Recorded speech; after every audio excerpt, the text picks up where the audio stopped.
మంచి రోజు చూసి వెంటనే వచ్చేయండి అన్నయ్య గారు, తాంబూలాలు పుచ్చుకుందాం. ఏమిటి నా కూతుళ్ళ? వాళ్ళ ముఖం వాళ్ళేమిటి ఒప్పుకునేది? ఈ నెలలోనే ఖాయం చేసుకుందాం, ఆ తర్వాత మూడం వస్తుంది.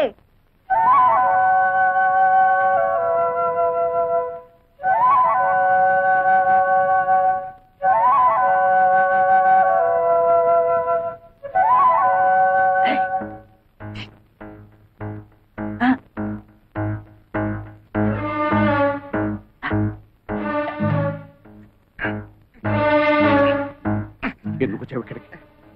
అయితే పిల్లలప్పుడు పెళ్లికి దిగారనమాట. ఎందుకు వచ్చావురా ఇక్కడికి అని అడుగుతున్నాను. పిల్లల్ని పలకరించి అమ్మగారిని చూసిపోదామని. చూసిపోదామనా? పూట గతిలేని వెతకవే నా ఇంటికి వచ్చి నన్నే బెదిరిస్తావురా? ఒక అప్పుడేంటి లేదు కానండి, ఏదో తమ దైవాలు 5 ఎకరాల కొబ్బరి తోట కొనుక్కుని బాగానే ఉన్నానండి. వస్తానండి, 5 లక్షలు వచ్చాయి. 5 లక్షల? తప్పదు కదండి, మరి ఆ పెళ్లిళ్ళు అయిపోతే ఎక్కడ చూపించిన ప్రయోజనం చెప్పండి. 5 లక్షలు కాదు కదా, 5 పైసలు కూడా ఇవ్వండి. ఇస్తారులేండి, ఎచ్చర ఫోటో చూపిస్తే మీరే ఇస్తారు.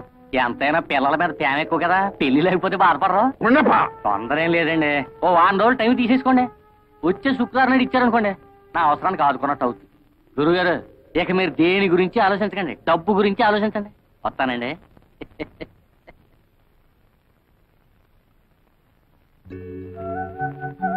అదేంటి అర్జెంట్గా రమ్మని కబురు చేసావు? ఏం లేదు, మా అమ్మ నాకు వేరే సంబంధం ఖాయం చేసింది. మా అమ్మ మూర్ఖురాలు, ప్రాణమైనా విడిచిపెడుతుంది గాని పట్టుదల మాత్రం విడిచిపెట్టదు. అందుకే ఈ రాత్రికి మన ఇద్దరం ఈ ఊరు విడిచి వెళ్ళిపోతున్నాం. చూడు, నేను ఈ ఊరు వచ్చింది మీ అమ్మ పొగరడిచి విడిపోయిన మన 2 కుటుంబాలు కలపాలని, ఇలా పారిపోవడానికి కాదు. అదంతా నాకు అనవసరం. రేపు 3:45కి తాంబూలాలు పుచ్చుకోవడానికి పెళ్లి వారు వస్తున్నారు. 3:30 దాకా నేను చూస్తాను. ఆ పెళ్లి చెడగొడతావో సరే సరే, లేదా పెట్టే బేడతో తిన్నగా నీ ఇంటికి వచ్చేస్తాను.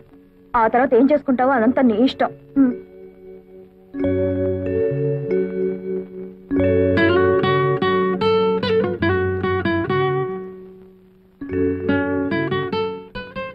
ఇదేమిటి ఈ వేళప్పుడు వచ్చావు? నీకు వార్నింగ్ ఇద్దామని. ఏమిటది? దీన్ని పొటాషియం సైనైడ్ అంటారు. మా కెమిస్ట్రీ ల్యాబ్ నుంచి తీసుకొచ్చాను. ఇది నాలుక మీద పడ్డం, ప్రాణం పోవడం ఒకేసారి జరుగుతాయి. బావా, పెళ్ళంటూ జరిగితే నీతోనే. నువ్వు తప్ప మరో మగాడు నన్ను కన్నెత్తి చూస్తే ఈ సైనైడ్ నా నాలుక మీద ఉంటుంది. ఏమిటి పిచ్చిబాగుడు? అదంతే. ఇదే నీతో ఆఖరి పందెం. ఈ పందెంలో నేను గెలవాలి. ఓడితే నా శవాన్ని చూస్తాం. వస్తా.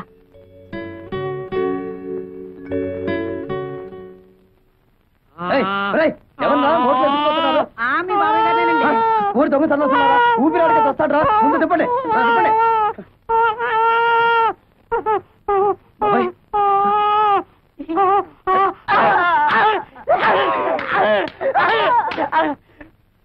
పెళ్లి రావడం కోసం నన్ను చెబుతారా?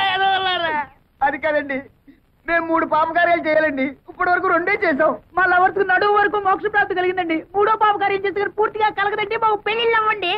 ఓరి బెదవల్లారా, మీ పెళ్లిళ్ళు అవ్వడం కోసం మనుషుల్ని చంపుతారా? మరి ఏదో ఒక పాపకార్యం చెయ్యాలి కదండి. ఓహో, ఏదో ఒక పాపకార్యం చెయ్యాలా? సరే, ఊరి బయట నామాలకొండ ఉంది కదా, అక్కడికి వెళ్ళండి, చెప్తాను. ఆయన రాజుగారంటే శేషారత్నం గారింటికి తాంబూలాలు పుచ్చుకోవడానికి వెళ్తున్నారు. పాపం గుళ్ళో కూడా పూజ చేయించి వస్తున్నారు. రే, ఈ దెబ్బతో శోభా నీళ్ళ మీద లేనివని చెప్పేసి సంబంధం చెడగొట్టేద్దాం. రాజుగారండి, ఏమండి, పాపం మిమ్మల్ని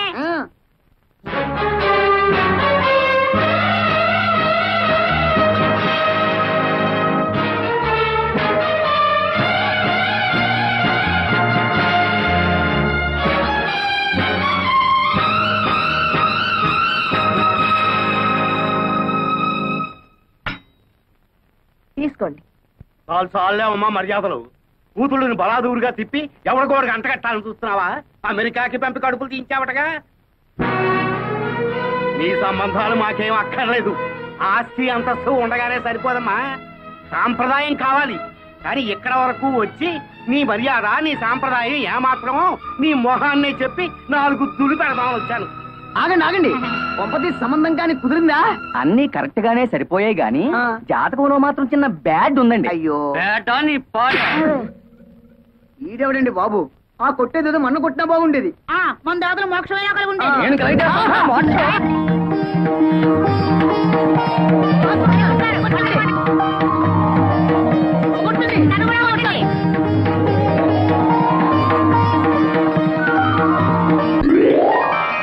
బాబు ఈ దండలు మార్చుకోండి, నేను నా భార్య బిడ్డల దగ్గరికి వెళ్ళాలి.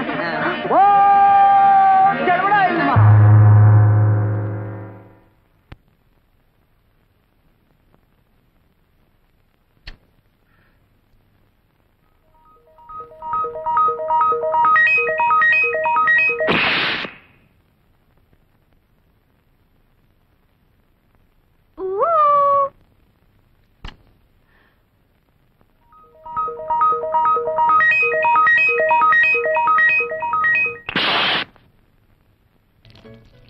శోభా, ఏమైంది నీకు? అబ్బా, చిన్నదానికి కూడా ఏమో అయినట్టుంది.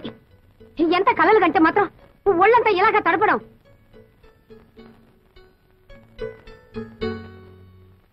ఆమె తాడికొండ వారి సంబంధం పెళ్లి చూపులకు బయలుదేరదామనుకుంటుండగానే గుండురాయి లాంటి వాళ్ళ తాతగారు గుండెకి చచ్చిపోయాక సంబంధం క్యాన్సిల్ అని రాసేశారు. అమ్మాయిని చూడక్కలేదు, ఫోటోలు చూస్తే చాలు అన్న పిఠాపురం సంబంధం వారు ఫోటోల్లోనే కాకుల్లా ఉన్నారు, నిజంగా కోతుల్లాగా. అది వారి అభిప్రాయం రాసినారు. దీంతో పెళ్లి సంబంధాల లిస్ట్ ఎల్లా కరణ్యం. మీరేం బాధపడకండి అమ్మా, ఎవరెట్టిపోతే మనకి. మీకింత కష్టం వచ్చినప్పుడు మేం లేవు, చెప్పవయ్యా. శోభ కుట్టికు నీరు కుట్టికు సరిగ్గా సరిపోయే 2 పిల్లకాయలు ఉన్నాయి. అల్లే రాజహంసే. ఎవరు వాళ్ళు? మా బిడ్డలే, ఈయన కొడుకు నా కొడుకు. మా పిల్లకాయలకి సంబంధాలు రాక కాదు, పాలగట్టు నుంచోండు పాలకొల్లు నుంచోండు రెడీగా ఉన్నాయి. కానీ అమ్మగారు కష్టాల్లో ఉన్నారని క్యాన్సిల్ చేసేసినాం. అల్లే అవును, ఏదో ఇన్నాళ్ళు మిమ్మల్ని నమ్ముకునే ఇక్కడ పడున్నాం. మన సంబంధాలు కూడా కలిసిపోతే ఈ ఆస్తి బయటికి పోకుండా ఉంటుంది కదా అని తాను. మొగుడు తెచ్చిన నువ్వు, పెళ్ళాన్ని తెచ్చిన వీడు నా కూతుళ్ళని పెళ్లి చేసుకుంటామని అడుగుతారా? ఎంత ధైర్యమే మీకు? ఇంకొక మాట మాట్లాడారంటే డొక్క చించేస్తాను. ఆగమ్మే, మా సంగతి సరే. నీ కూతురు ఏమన్నా పత్తితులా? వాళ్ళ గురించి జిల్లా మొత్తం స్టోరీలుగా చెప్పుకుంటున్నారా? అయినా నల్ల కళ్ళద్దాలు పెట్టుకుని గదిలో ఎక్సర్సైజులు చేసే మీకేం తెలుస్తుంది బయట ఏం జరుగుతుందో? ఏమిట్రా పిచ్చివాగుడు? ఆగండి సరే, ఆడపెత్తనం ఉన్న చోట మగాళ్ళు మాట్లాడకూడదు, అది ఇంటి ఆచారం. విషయం ఇంత దూరం వచ్చాక ఇంకా దాచడం ఎందుకు? నిజం చెప్పేద్దాం. ఇంతకాలం మీరు ఏ సంబంధాన్ని వద్దనుకుంటున్నారో అదే మీ మేనల్లుడితో ఒక్కరు కాదు, మీ 2 కూతుర్లు కలిసి తోటల్లోనూ దొడ్లలోనూ తెగ కులికేస్తున్నారు.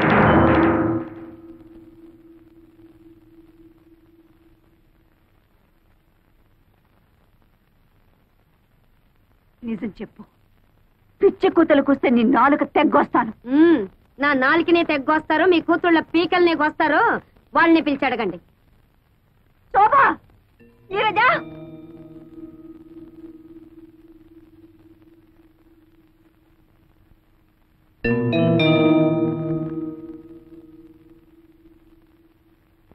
శోభ, ఆ కుక్కలేవి వాగుతున్నాయి. నిజం చెప్పు, నువ్వు ఆ వెంకటిని ప్రేమించావా?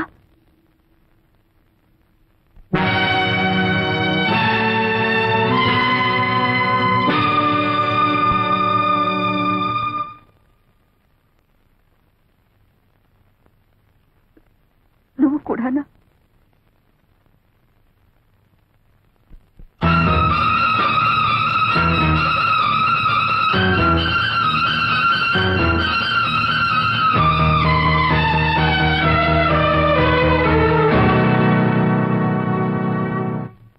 ఇప్పటికైనా నిజం తెలిసిందల్లే, ఎప్పటికైనా మా పిల్లలే మిగ్గతి.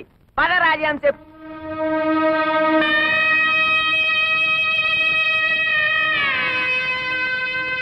ఏమి, మీకు ఇది న్యాయంగా ఉందా? నేనేం ద్రోహం చేశానే మీకు? అల్లారు ముద్దుగా పెంచాను, అడిగినవన్నీ ఇచ్చాను. కడుపులో పెట్టుకుని పెంచుకున్నందుకు నా గుండెల మీద తంతారంటే నేనేదైతే ఇంట్లో జరగకూడదనుకున్నానో అదే జరిపారు. కాల క్రితం మరో స్త్రీతో సంబంధం పెట్టుకున్నారన్న నేరానికి ఆయన్ని వెలివేసి నాకు నేను శిక్ష విధించుకున్నాను. ఇప్పుడు మీరు నన్ను వెలివేసి వారికి దగ్గరవుతారా? వాడంటే నాకు వ్యక్తిగతమైన విరోధం లేదే, కేవలం మీ నాన్నకు చుట్టమని ఆ వంశపు నీడ మీ మీద పడితే మళ్ళీ పాత కథ ఇంట్లో ప్రారంభం అవుతుందన్న భయంతో వాడిని మీకు దూరంగా ఉంచితే మీరు వాడితో చేతులు కలిపి నాకు వెన్నుపోటు పొడుస్తారంటే అయిపోయింది, అంత అయిపోయింది. ఏదైతే ఇంట్లో జరగకూడదు అనుకున్నారో అదే జరిగిపోయింది. 20 సంవత్సరాలుగా నేను భరిస్తున్న బాధ మళ్ళీ మీ వల్ల ప్రారంభమైంది. ఇక నా వల్ల కాదు, నేను తట్టుకోలేను, నేను చచ్చిపోతాను. కానీ చచ్చే ముందు మీ ఇద్దరిని చంపి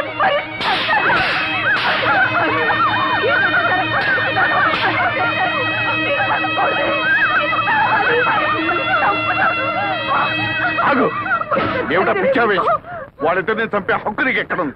ఏమిటి మీరనేది? అవును, వాళ్ళిద్దరిలో ఒకరు నీ బిడ్డక.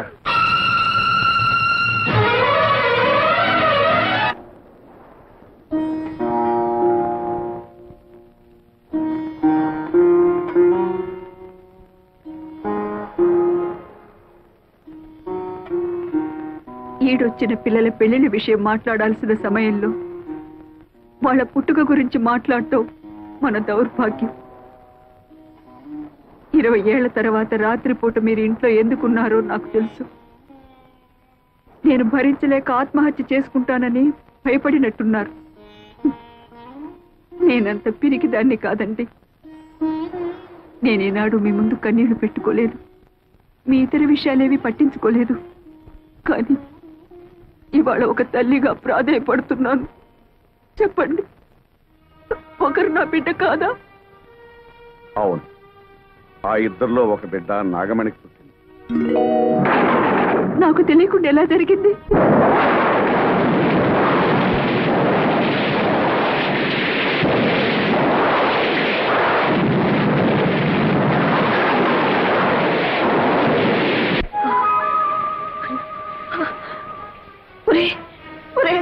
అన్యాయం జరిగిపోయిందిరా. ఏం జరిగిందమ్మా? ఆ కవల పిల్లలో ఒక పిల్ల పాతం కప్పి చనిపోయిందిరా. ఈ విషయం దానికి తెలుసమ్మా? దానికి తెలీదు. మగతిగా నిద్రపోతుంది. తెలివి వచ్చి ఆ విషయం దానికి తెలిసిందంటే తట్టుకోలేదురా. ఏం చేయాలో నాకు అర్థం కావటం లేదే.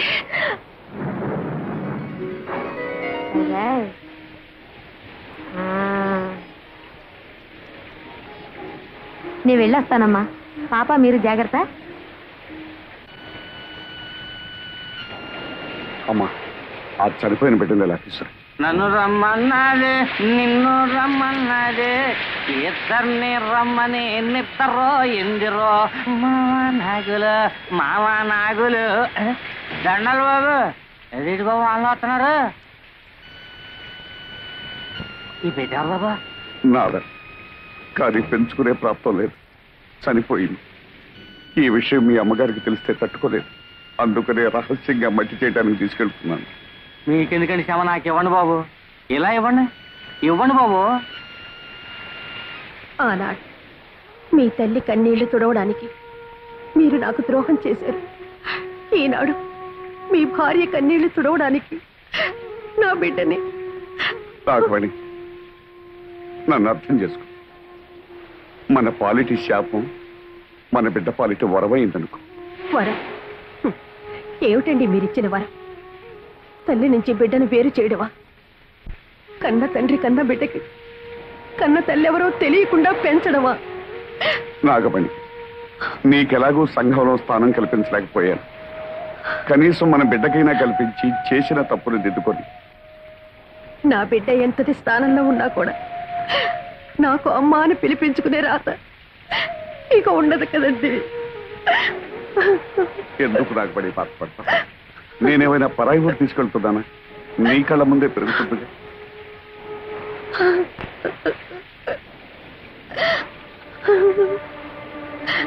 ఈ లోకం అంతా మీరు నన్ను ఉంచుకున్నారు అంటే నేను భరించాను.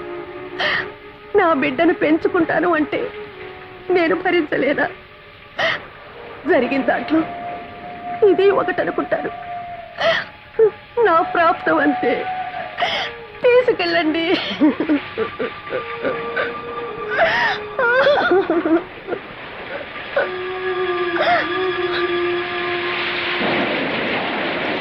నన్ను రమ్మన్నది ఇద్దరిని.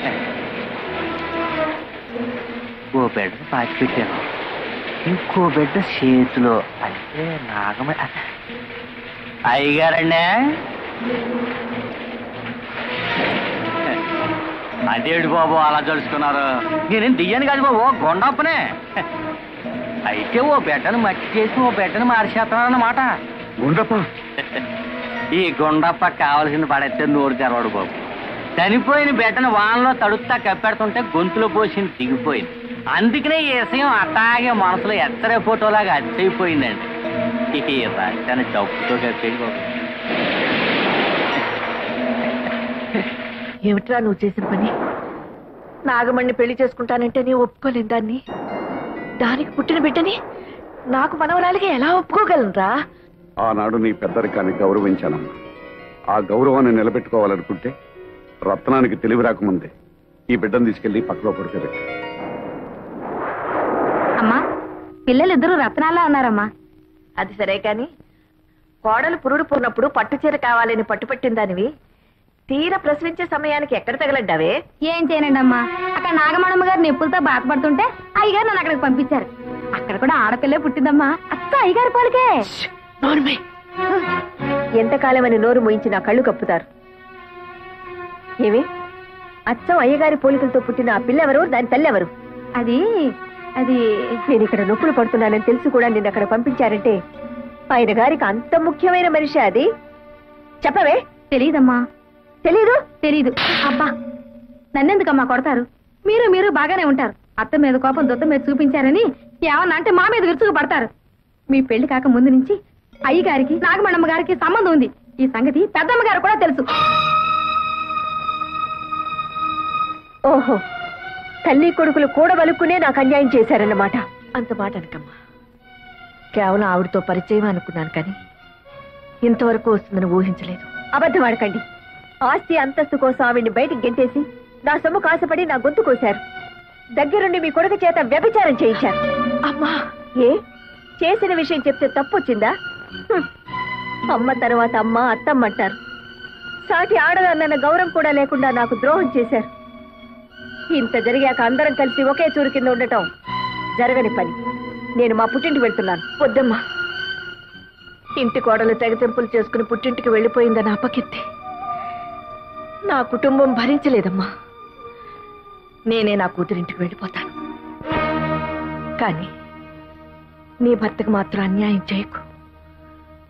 చూడండి, ఒకళ్ళు తిన్న కంచంలో తినే అలవాటు ఈ శేషారత్నానికి లేదు. ఏదో జన్మలో నేను చేసుకున్న పాపానికి శిక్షగా మీ వల్ల నాకు 2 బిడ్డలు కలిగారు. చాలు. సమాజాన్ని గౌరవించాలి గనక పేరుకు నేను మీ భారీగా ఉంటాను. అంతేగాని ఇక నుంచి మన ఇద్దరి మధ్య ఎలాంటి సంబంధం ఉండటానికి వీల్లేదు, ఉండదు. అది కాదు రత్నం. మీకు ఇష్టం లేకపోతే మీ అమ్మతో పాటు మీరు వెళ్ళొచ్చు. ఈ జరిగిన దాంట్లో నా స్వార్థమే ఉందనుకుంటావు, భగవంతుని నిర్ణయమే అనుకుంటావు, నీ ఇష్టం. నిన్ను చేసుకున్నానని ఆవిడని చేరదీశానని నువ్వు 20 ఏళ్లుగా నన్ను వెలివేశారు. చేసిన తప్పుకు శిక్షగా మౌనంగా ఉండిపోయాను. పురిటి కన్నుని తీసుకొచ్చి ఇంటికి అప్పగించా. అందులో ఎవరు ఎవరికి పుట్టారో నాకు మాత్రం ఎలా తెలుస్తుంది? కానీ ఇద్దరిని 2 కళ్ళగా పెంచావు. ఎవరికి అన్యాయం చేయవనే నా నమ్మకం.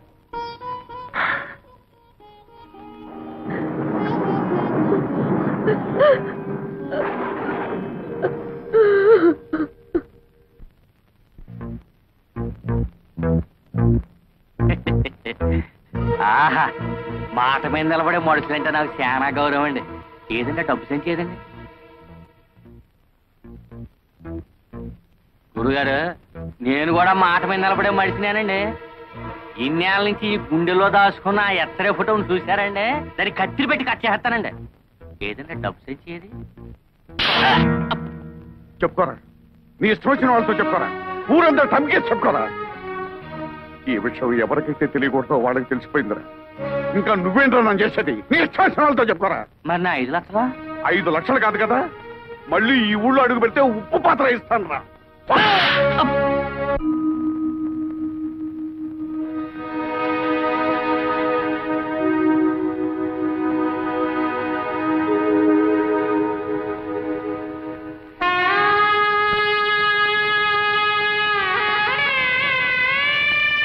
ఇంకా బాధపడాల్సిన అవసరం లేదు. నేను ఒక నిర్ణయం తీసుకున్నాను.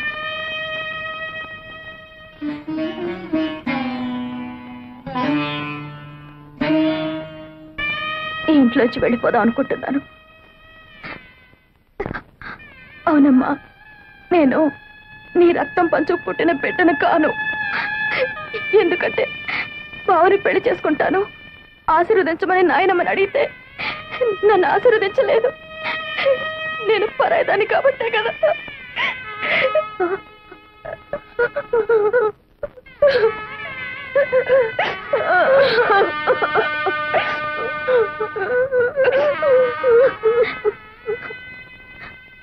ఇన్నాళ్ళు నన్ను కన్న తల్లిలాగా పెంచినందుకు నీ రుణం ఎలా తీర్చుకోవాలో నాకు తెలియడం లేదప్పా.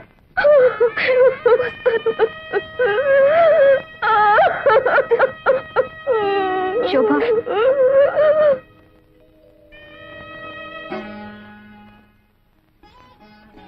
ఏమిటా నిర్ణయం? నాయనమ్మ నిన్ను ఆశీర్వదించకపోవడానికి కారణం బావ గురించి నీకన్నా ముందు నేను చెప్పాను. అందుకే అమ్మకు జరిగిన అన్యాయమే మనకు కూడా జరగకూడదన్న అయోమయంలో నిన్ను ఆశీర్వదించలేదమ్మో. అంత మాత్రం చేత నువ్వు కూతురు కాదనుకుంటే నేను కాకపోయిండొచ్చుగా.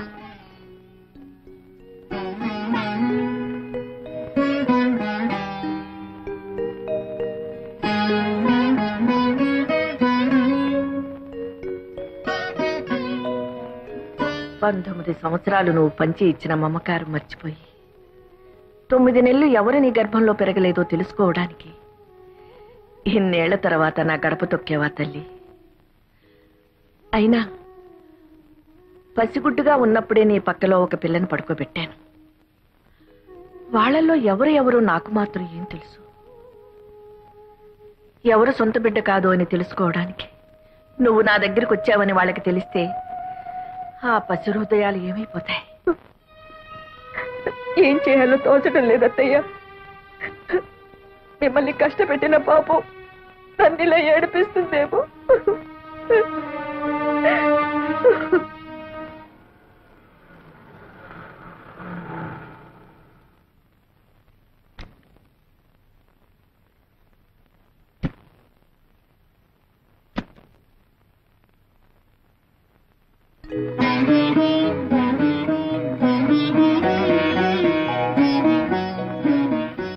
లోపలికి రావచ్చా? రాకూడదు. వస్తానంటే వద్దనడం సంస్కారం కాదు. ఇది సంస్కారాలు ఇల్లు కాదులేమ్మా. సరే, వచ్చిన పని చెప్తాం. మేం జానకి రామయ్య గారి పిల్లలం. మా ఇద్దరికి తండ్రి ఒకరే, తల్లులే వేరు. ఇందులో మీరు మాలో ఎవరికి తల్లి? తెలిస్తే ఏం చేస్తారు? గుండెల్లో లేని ప్రేమని బలవంతంగా గొంతు దాకా తెచ్చుకొని అమ్మా అని పిలుస్తారా? ఇన్నాళ్ళు తల్లికి దూరంగా పెరిగినందుకు విధిని నిందిస్తారా? ఒకటి మాత్రం నిజం, ఎవరికైనా తల్లి అనేది సత్యం, తండ్రి అనేది నమ్మకం. మీ విషయంలో తల్లి అనేది కూడా నమ్మకం అవడం దురదృష్టం. మాకు కావాల్సింది నిజం. ఆ నిజం నాకు తెలియదు, తెలిసినా చెప్పను. ఎందుకంటే అమ్మ అనే పదానికి అనంతమైన అర్థాలున్నాయి. ఆకలేసినప్పుడు పాలు పట్టేది అమ్మ, ఏడుపు వచ్చినప్పుడు కన్నీరు తుడిచేది అమ్మ, భయం వేసినప్పుడు ధైర్యం చెప్పేది, జబ్బు చేసినప్పుడు విలువెల్లాడిపోయేది అమ్మ. నేను మీలో ఒకరికి రక్తం పంచానేమో, కానీ ఆ తల్లి జీవితాన్ని పంచింది. కేవలం 9 నెలలు కడుపులో మోసిన నేరానికి 19 ఏళ్లు పెంచిన తల్లిని గుండెల మీద తన్ని రావడం మాతృద్రోహం. వెళ్ళండమ్మా, ఆ మహాతల్లి మీ తల్లి. వెళ్ళండి.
జరిగింది ఏదో జరిగింది. 20 ఏళ్లుగా మిమ్మల్ని క్షోభ పెట్టి నేను నరకాన్ని అనుభవించాను. ఇప్పుడు అదంతా తవ్వుకుని ప్రయోజనం లేదు. నా బ్రతుకులోని దురదృష్టం నా కూతుళ్ళ బ్రతుకులో కూడా జరగకూడదనే నా కోరిక. ఈ సమస్య ఎవరి వల్ల ఎలా వచ్చినా నాకు కావలసింది పరిష్కారం. చెప్పండి, ఏం చేయమంటారు? పిచ్చిదాన్ని, నాకు చెప్పే అర్హత స్వతంత్రమే ఉంటే 20 ఏళ్లుగా నీ ముందు మోగవాడిగా ఉండవలసిన అవసరమే ఉండేది కాదు.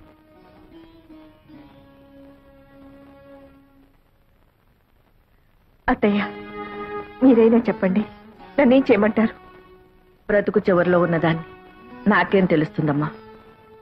బ్రతుకు మొదట్లో అడుగు పెట్టబోతున్న వాళ్ళని అడుగు. భగవంతుడా, నాకు పిచ్చెక్కిపోతుంది. నేనేటో తెలుసుకోలేకపోతున్నాను. అమ్మ శోభ, మీరేం పసిపిల్లలు కారు. ఈ సమస్య కొని తెచ్చుకుంది మీరు. దీనికి పరిష్కారం కూడా మీరే తెలుసుకోండి. నా వల్ల కాదు.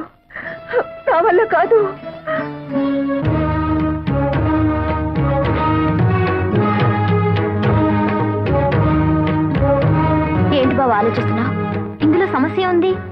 తప్పు చేసింది మేము, ఫలితం కూడా మేమే అనుభవిస్తాం. నీకు శోభ అంటే ఇష్టం అనుకో, చేసుకో. నీకు నీరు మీద ఇష్టం ఉందనుకో, చేసుకో.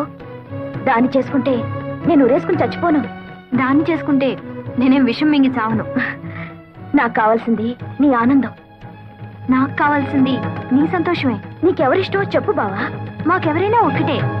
చెప్పు బావా, చెప్పు బావా, చెప్పు బావా. బావా చెప్పు, చెప్పు బావా, చెప్పు, చెప్పు బావా. ఏడుకొండలవాడ వెంకటరమణ, ఎక్కడున్నావు స్వామి?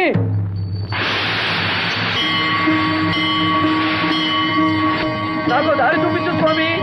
రానాయన, నీకోసమే ఎదురు చూస్తున్నాను. నా కోసం ఎదురు చూస్తున్నావా? అవును నాయన, నీకోసమే.